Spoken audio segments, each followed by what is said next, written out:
Today is April 9th, and it marks in Norway, April 9th, 1940, the Germans came knocking on our door. And yeah, we fought for 62 days, 63, something like that. We sank, when the Germans came, we sank a big ass ship called Blücher. And we got help from the English in Narvik, for example. We fought, but then the English decided, fuck it, we're leaving, and we got occupied.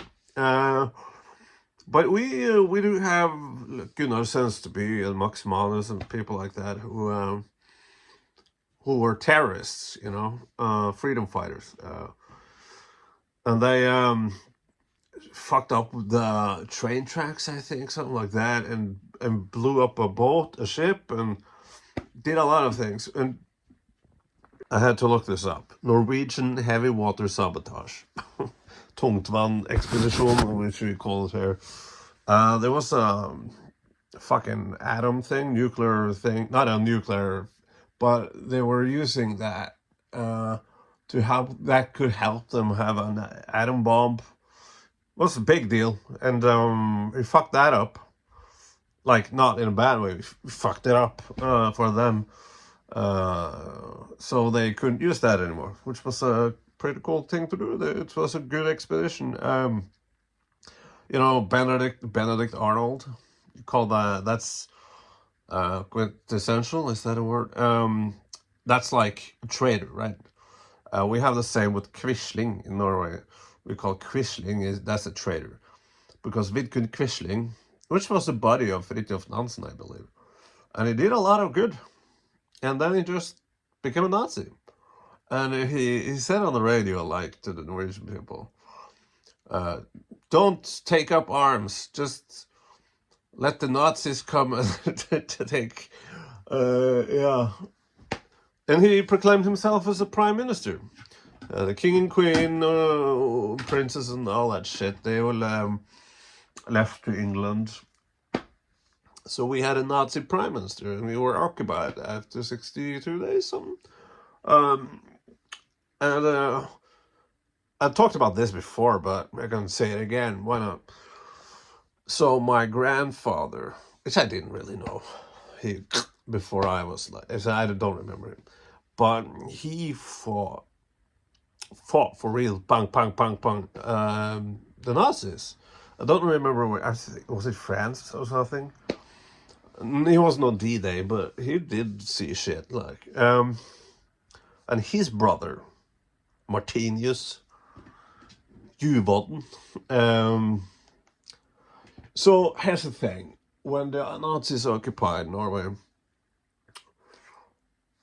the fucking cops, a lot of them were opportunists. It's like, there's a new government, but I still have my job, right? Yeah, all right.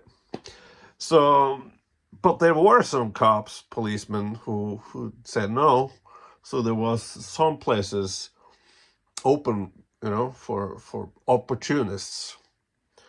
And let's say he was a sheriff. I don't know how I should translate it, but it was a small place, small town. And he became, the policeman. Because the Nazis gave him that job. And he supported the Nazis. And my mother said that when she was a child, her father and his brother, her uncle, argued all the time.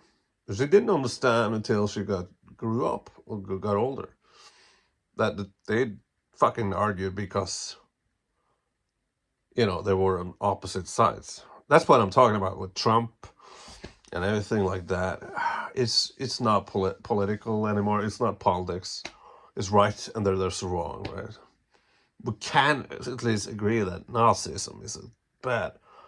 It might be controversial for me to say this, but I don't like Nazis.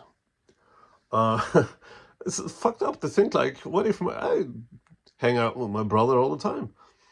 But if he was to, if we were occupied by Russia and he was like, okay, that's fine, I like Russia,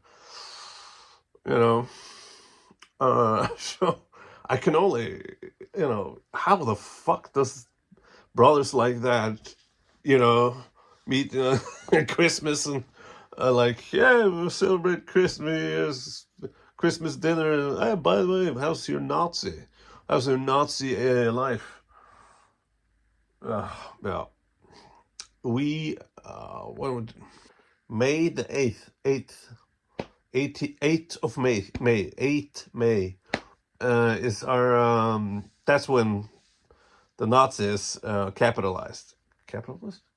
Yeah, yeah. They gave up. It was like, fuck, we don't want to do this anymore. So if I were to, like, if there's a time where I could time travel, it would be that day, or and the days after.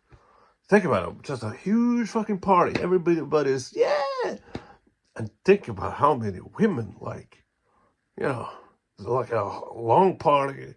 Fuck the Nazis. Let's just fuck each other, right? Yeah. Okay. Bye.